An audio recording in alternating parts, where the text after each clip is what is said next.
3 horas e 29 minutos, temperatura em 25 graus e 3 décimos aqui em Lajeado. E lá em Israel, 9h29 da noite, 6 horas a mais do que o nosso horário aqui de Brasília. E é para lá que a gente vai agora, para conversar com a Raquel Scapa, ela que é jornalista e radialista, Rádio Sol e Good News, lá de Israel.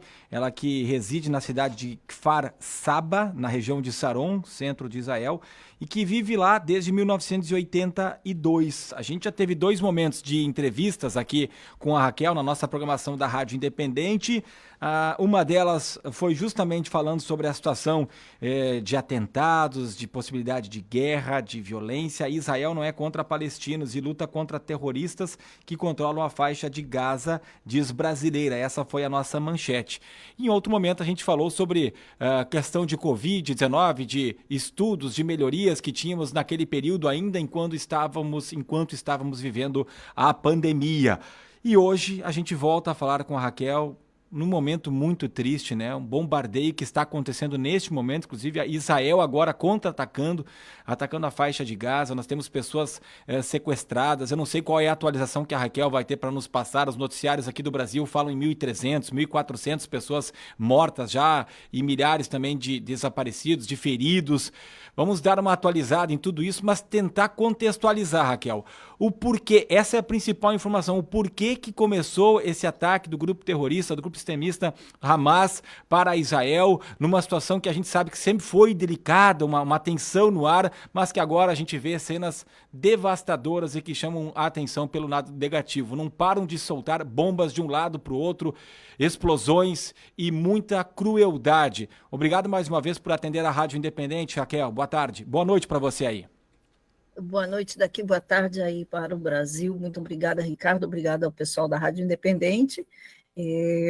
Realmente é uma oportunidade, agradeço pelo privilégio de estar aqui e trazer as verdadeiras notícias da região. Contexto do que aconteceu, bom, numa ação que aparentemente não foi planejada, mas depois sim, dava para ver que foi muito bem planejada e por muito tempo.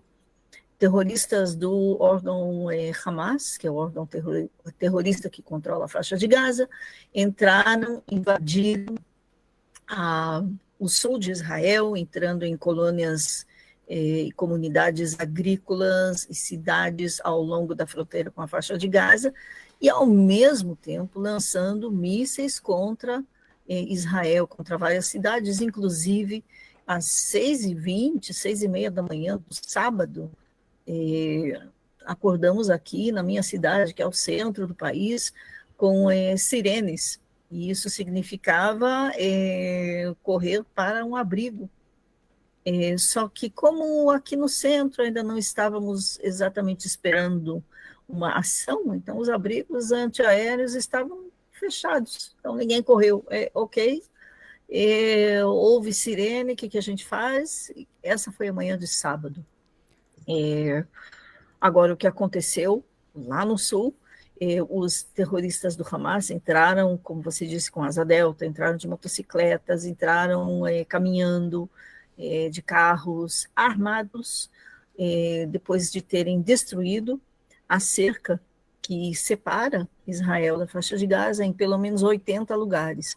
A princípio disseram 14, depois ficou claro que eram em 80 lugares. É uma cerca elétrica, muito observada, uma tecnologia impressionante, só que como essa tecnologia foi ultrapassada por tratores que cortaram a cerca, derrubaram, e eles simplesmente passaram.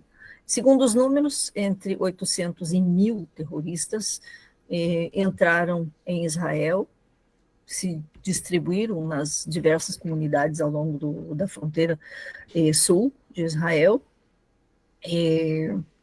abrindo fogo, inclusive entrando em casas, quando não conseguiam encontrar as famílias que já estavam fechadas nos abrigos, em muitas casas no sul, eles têm já um abrigo antiaéreo dentro da própria casa. Quando não conseguiram encontrar a família, porque estavam fechadas, então atearam fogo às casas, e assim as famílias tiveram que sair, e assim os apreenderam, levando como reféns, e outros foram simplesmente massacrados, assassinados. Os números a essa hora da noite já chegaram a mais de 900 mortos,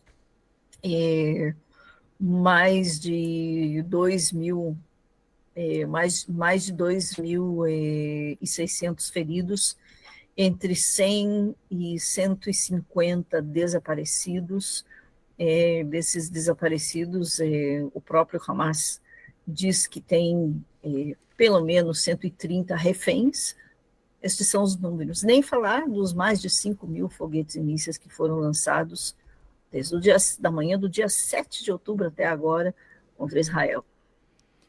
E Raquel, você fala que começou no sul do país, você mora mais na parte central, teve esse alarme para ir para os abrigos, mas como estava um pouco longe, vocês não foram. Aí eu te pergunto qual é a distância de onde você reside para onde começou esse ataque e se em algum momento, depois desse alarme, vocês precisaram ir para abrigos ou na sua região permanece a situação, entre aspas, tranquila? Entre aspas, tranquila, é uma tranquilidade tensa. Nós estamos a alguns bons quilômetros de distância do sul.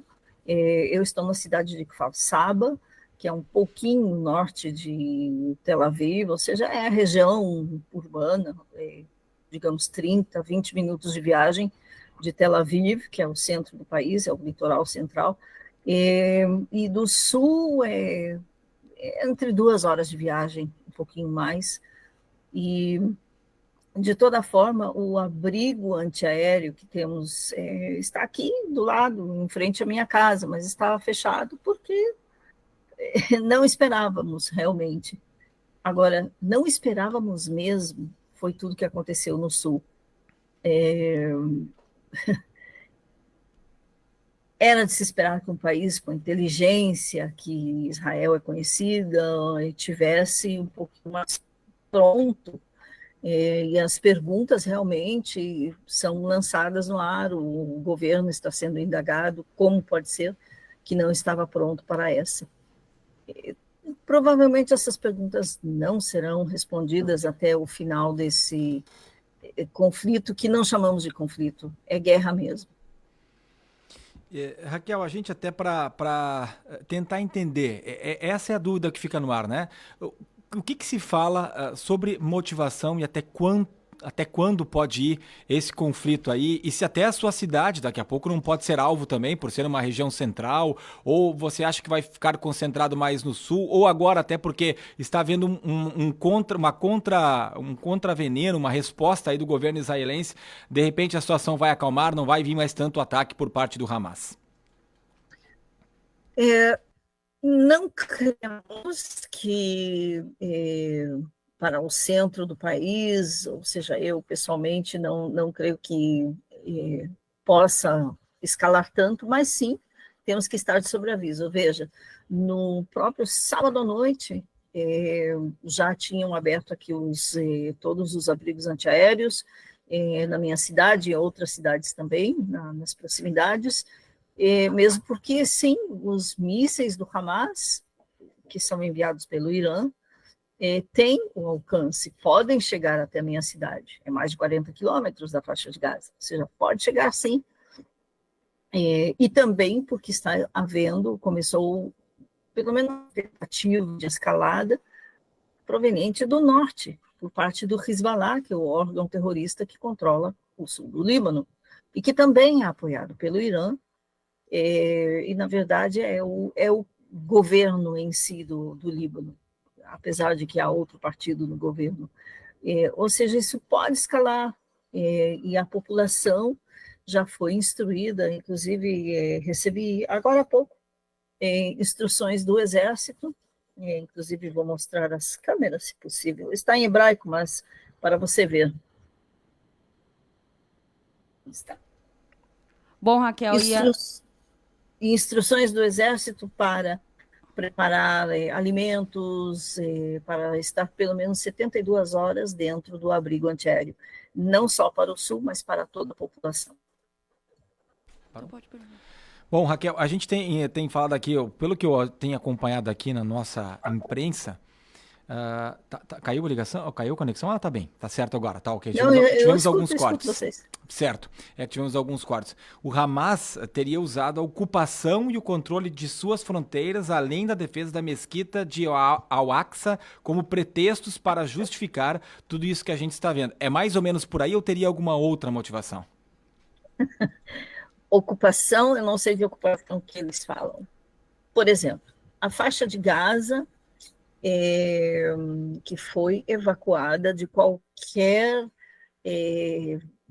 vestígio, de qualquer residente judeu que ali havia em 2005, no governo de quem era primeiro-ministro na época, Ariel Sharon, ele evacuou todos os povoados israelenses, judeus daquela região, com a ideia ou o sonho de que, ok, agora a faixa de Gaza está totalmente, completamente pertencente aos palestinos da faixa de Gaza, e vocês têm um tipo de Estado, deixem-nos em paz. Então, não é que eles estiveram muito calmos 2 anos, não. Todos os dias, todas as semanas, eles continuavam lançando mísseis e foguetes, ou balões incendiários, ou outras, e até drones com explosivos durante todo esse tempo.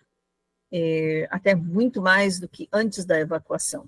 Ok, ocupação da faixa de Gaza, não, já não existe.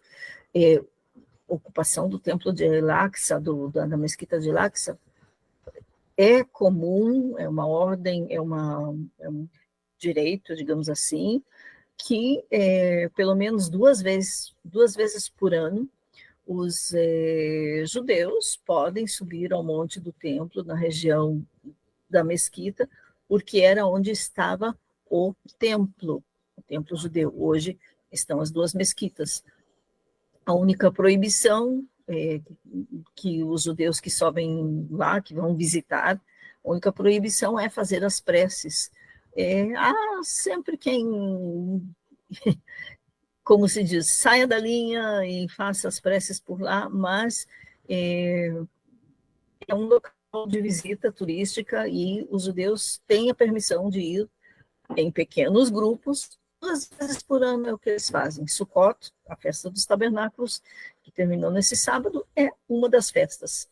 Ocupação da mesquita, não. Ou seja, é tudo pretexto. Pretexto para essa barbárie. Vocês devem ter visto imagens que aqui em Israel a gente tenta não ver, mesmo porque as famílias ainda não foram avisadas. Há todo um sistema. Antes da família não receber o aviso, nomes, fotos, etc., não são publicados. Então, as redes sociais saem dessa regra. Mas vocês devem ter visto as fotos e vídeos de crianças em gaiolas, de um bebê de 6 meses com o nome de Ariel, que foi sequestrado e levado à faixa de Gaza. Ou seja, que ocupação o bebê estava ocupando e ameaçando o templo. Só que vimos que essa operação deles não foi uma coisa espontânea, foi muito bem planejada e foi muito... teve uma grande ajuda por parte do Irã. Raquel, para a gente finalizar, para a gente relembrar, o Ricardo até na abertura da entrevista falou que você já concedeu outras entrevistas aqui para a Rádio Independente, falar dessa ligação que você tem com o Brasil, com o Rio Grande do Sul. Rio Grande do Sul. Bom, eu cresci no Rio Grande do Sul, eu tenho uma família aí em Porto Alegre, Passo Fundo, em Cidreira, inclusive, meu pai, minhas irmãs, estão todos aí no Brasil, meus primos, uma grande maioria da minha família está toda no Rio Grande do Sul. Então, Porto Alegre, especialmente, todo o Rio Grande do Sul é muito especial para mim. E também por causa disso, que eu fui, por causa de tudo que acontece aqui, e pelo fato de ter a família aí, que eu fui estudar jornalismo, justo para poder levar a família, a princípio, as notícias de Israel em português. Isso eu já faço há mais de 2 décadas. Pois é, e aí, duas em uma, Raquel. Na verdade, primeiro, a gente fala Raquel, mas é Rachele, né? O nome certo, só pra gente estar falando a pronúncia correta, seria qual? Em português é Raquel, mas em hebraico é Rachel. Tá bom. E aí, duas em uma. Você, particularmente, você, pessoa, ser humano, Raquel, como é que você vive com essa tensão aí? Pensa em voltar para o Brasil, pensa em deixar Israel. Os seus familiares, imagino que também devem estar muito preocupados. E ainda, como fazer programação jornalística, falando toda essa realidade com essas preocupações que vocês têm, em não divulgar nomes, cuidados com as famílias, em não ver tanto as imagens, porque é um desafio, né?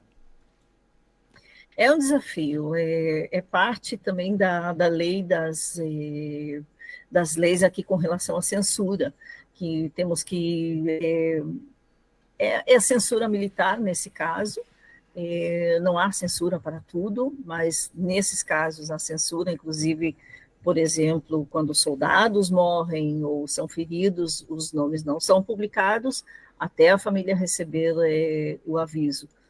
Como eu faço isso, como Raquel, divido o jornalismo. Uau, às vezes é difícil. Pensar em voltar ao Brasil, não penso. Sim, penso na minha família.